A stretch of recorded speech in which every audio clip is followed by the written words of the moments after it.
فرمایا میں جا رہا ہوں پر تمہیں دو بڑی بھاری بڑی وزنی چیزیں دے کے جا رہا ہوں، صحیح ستہ کی روایت، دو وزنی چیزیں تمہارے بیچ چھوڑ کے جا رہا ہوں، اگر ان کو تھام کے رہو گے تو کبھی گمراہی تمہارے پاس نہیں آئے گی۔ یا رسول اللہ وہ کون کون سی؟ فرمایا ایک اللہ کی کتاب دے کے جا رہا ہوں اور دوسرا اپنا خاندان دے کے جا رہا ہوں۔ اگر اہل بیت نبوت کو تھامے رہو گے، ہمارے بزرگوں نے لکھا ہے کہ یہ جو حضور نے کتاب اللہ اور پھر اپنی اہل بیت کا تذکرہ فرمایا تو اس کا مطلب یہ ہے کہ تھیوری دیکھنی ہوئی تو قرآن دیکھنا، اور پریکٹیکل دیکھنا ہوا تو علی اور فاطمہ کو دیکھنا، حسن اور حسین کو دیکھنا، ان کو دیکھنا۔ نبی کریم علیہ السلام کے اہل بیت منارہ نور ہیں، ان کی محبت، ان کا پیار کیوں بھلا؟ اس لیے کہ یہ وہ خوبصورت لوگ ہیں جن کو خود میرے نبی پاک نے تراشا ہے۔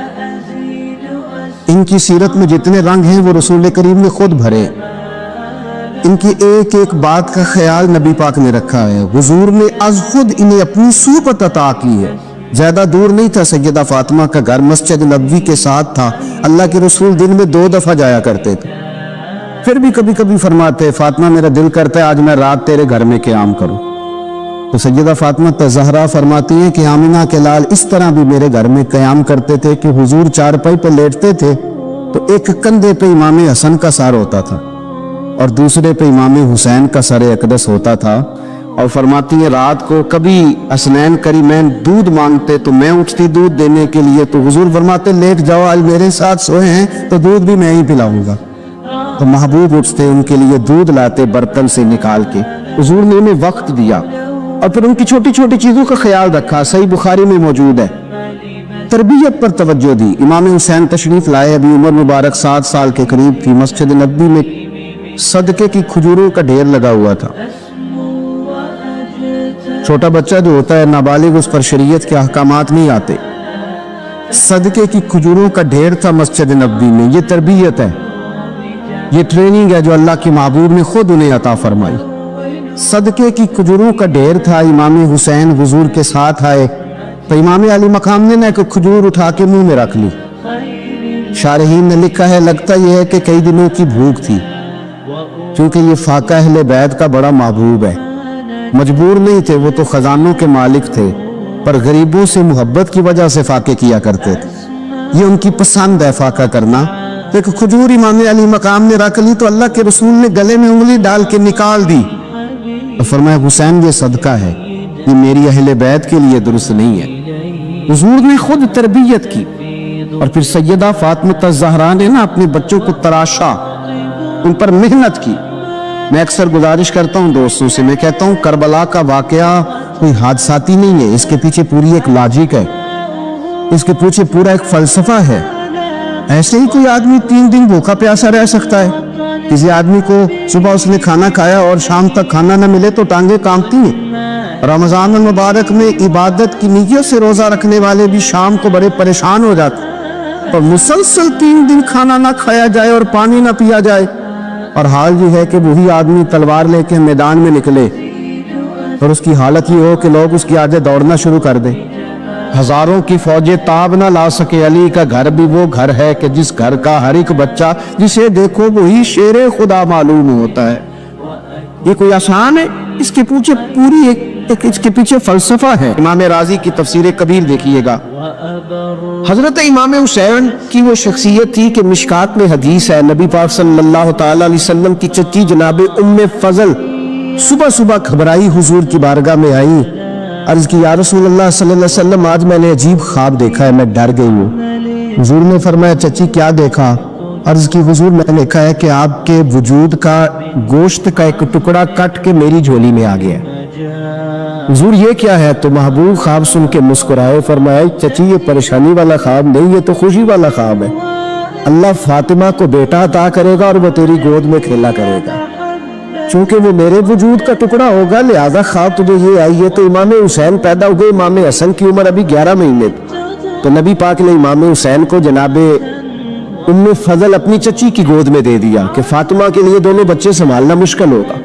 وہ خواب اس طرح پوری ہوئی۔ امام حسین سے حضور نے بڑا پیار کیا، بڑی محبت فرمائی نبی پاک سے۔ کچھ حدیثیں میں نے جمعے میں عرض کی تھی، حضرت ابو ہریرہ رضی اللہ تعالیٰ عنہ کہتے ہیں یہ واحد بچہ تھا حضور کے گھرانے کا کہ میں نے دیکھا کہ نبی پاک صلی اللہ علیہ وسلم بیٹھے تھے تو یہ حضور سے کہہ رہے ہیں نبی پاک سے کہ نانا جی اٹھ کے کھڑے ہو.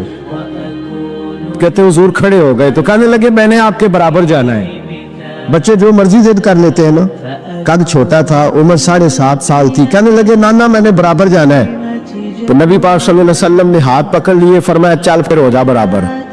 تو حضرت ابو ہریرہ کہتے ہیں انہوں نے حضور نے ہاتھ پکڑے, اوپر کھینچا تو امام حسین نے پہلے اپنے پیر حضور کے گھٹنوں پہ رکھے, پھر نبی پاک کے سینے پہ رکھے, اور جب ان کا قد سر تھوڑا سا حضور سے اونچا ہو گیا تو محبوب فرمانے لگے چل بس کر, تو نے تو کہا تھا آپ کے برابر ہونا ہے, تو اوپر نکل گیا ہے, چل بس کر. فرماتے پھر امام حسین نے زبان باہر نکالی تو محبوب ان کی زبان چوسنے لگے, پھر ساتھ لٹا لیا اور انہیں سونگنے لگے. تو میں نے عرض کی حضور آپ حسین کو سونگتے کیوں ہیں؟ تو فرمایا ابو ہریرہ مجھے حسین کے وجود سے جنت کی خوشبو آتی ہے, مجھے حسین کے وجود سے جنت کی. ایک دن حضور گزر رہے تھے, اصل اس طرح تھا کہ یہ نبی پاک کا حجرہ تھا. جن لوگوں کو اللہ نے مدینے کی زیارت کرائی ہے وہ جان سکتے ہیں نبی پاک کا حجرہ تھا. تو حضور کے حجرے کی اس جانب یعنی مسجد کی جو بالکل سیدھ ہے اس کی بیک میں سیدہ فاطمہ رہتی تھی. تو حضور اکثر میں نماز کے لیے جب نکلتے تو حضرت فاطمہ کے حجرے کے پاس سے ہو کر دوبارہ محراب میں جاتے. محبوب حجرے کے پاس سے گزرے تو امام حسین رو رہے تھے, تو حضرت فاطمہ نے کسی بات میں جھڑک دیا تو امام حسین رونے لگے. تو نبی پاک نماز کے لیے گئے تو واپس لوٹ آئے, اور واپس تشریف لا کے کہا فاطمہ حسین کو کیا ہوا؟ عرض کی یا رسول اللہ تنگ کر رہے تھے میں نے ڈانٹ دیا ہے. کیا خوبصورت جملے ہیں حدیث پاک میں. سرکار نے فرمایا فاطمہ اس کو حسین کو نہ رونے نہ دیا کر, یہ جب روتا ہے نا تو میرے دل کو تکلیف ہوتی ہے. تو بی بی صاحبہ کہتی ہیں یہ حکم آیا نبی پاک کا میرے نا, پھر میں نے ڈانٹنا چھوڑ دیا. یہ ان کے فضائل تھے, ان کی تربیت خود نبی پاک نے فرمائی. پہلی بات تو یہ ہے کہ نبی پاک نے دعا مانگی تھی یا اللہ میرے گھر والوں کو زیادہ روزی نہ دینا, انہیں ایک وقت روٹی دینا, ایک وقت کی بھوک دینا. یہ جو 10 دن کربلا میں انہیں ٹینشن نہیں نہ ہوئی, انہیں عادت تھی فاقہ کرنے, انہیں 3 دن وسیع روزے رکھنے کی عادت تھی. پہلی بات. دوسرا یہ کہ جہاد کی تربیت حضور خود کراتے. حضرت فاطمہ زہرا کہتی میں پردے کے پیچھے دیکھ رہی تھی, نبی پاک نے امام حسن اور حسین سے فرمایا چلو میرے سامنے کشتی لڑو. تو دونوں حضرات آپس میں جب کشتی لڑنے لگے تو نبی پاک نا امام حسن کو کہتے حسن حسین کو ٹانگوں سے پکڑو, حسن حسین کو پیچھے سے پکڑو. جب نبی پاک بار بار امام حسن کو بتا رہے تھے تو سیدہ پیچھے سے بول پڑی, کہنے لگی یا رسول اللہ آپ چھوٹے کو بتائے آپ بڑے کو بتا رہے. بڑا تو پہلے 11 مہینے بڑا ہے, تو آپ چھوٹے کو بتائے بڑے کو بتا رہے. تو فرمایا فاطمہ تو چپ کرنا, جو میں دیکھ رہا ہوں تو نہیں نہ دیکھ رہی, ایک کو میں بتا رہا ہوں دوسرے کو جبریل امین بتا رہے ہیں. لیکن اس کے ساتھ ساتھ امام حسین رضی اللہ تعالیٰ عنہ کا جذبہ جہاد, امام حسین کی استقامت. آج لوگ ادھر ہوتے ہیں جس طرف ہوا کا رخ ہوتا ہے. آج لوگوں کی سوچوں کا زاویہ یہ ہے کہ جدھر رش زیادہ ہوگا ہم بھی ادھر جائیں گے. ہم یہ نہیں دیکھتے حق کس طرف ہے, ہم یہ دیکھتے ہیں رش کس طرف ہے. امام حسین رضی اللہ تعالیٰ عنہ نے رش نہیں دیکھا, حق دیکھا. امام حسین رضی اللہ تعالیٰ عنہ استقامت کے وہ پہاڑ ہیں, معمولی آدمی نہیں تھے. فرزق شاعر کہتا ہے کہ میں نے امام حسین سے کہا تھا, میں نے کہا لوگوں کی تلواریں یزید کے ساتھ ہے پر دل آپ کے ساتھ ہے, دل آپ کے ساتھ ہے. امام حسین رضی اللہ تعالیٰ عنہ نے زمانے کے حالات نہیں دیکھے, حق اور سچ دیکھا. جتنی چیزیں انسان کو کمزور کر سکتی ہیں وہ ساری امام حسین پہ طاری کی گئیں. جتنی چیزیں, وطن چھوڑنا کتنا کو مشکل ہوتا ہے. انشاءاللہ پردیسی کوئی بھی نہ تھی وے کخ جنا تو پارے. حضرت سلطان باؤ فرماتے ہیں بچو پردیسی ہونا کوئی آسان ہے؟ جس آدمی کا کسی چھوٹے سے گاؤں میں بھی مکان ہو چھوڑنا پڑ جائے تو روتا ہے. تو مجھے بتاؤ جس نے اپنا سارا بچپن مدینے میں گزارا ہو, آج جو ایک ہفتہ مدینے رہ کے آتے ہیں ان سے واپس نکلنا مشکل ہوتا ہے. لیکن امام حسین حق کا رستہ تھا, وطن کی قربانی دی, اور معمولی وطن نہیں مدینے جیسا وطن. اور جب کھڑے تھے نا امام حسین رضی اللہ تعالیٰ عنہ رجب میں نکل رہے تھے مدینے سے, تو کوئی شاعر کہتا ہے دور کھڑے ہو کے انہوں نے گویا کہا تھا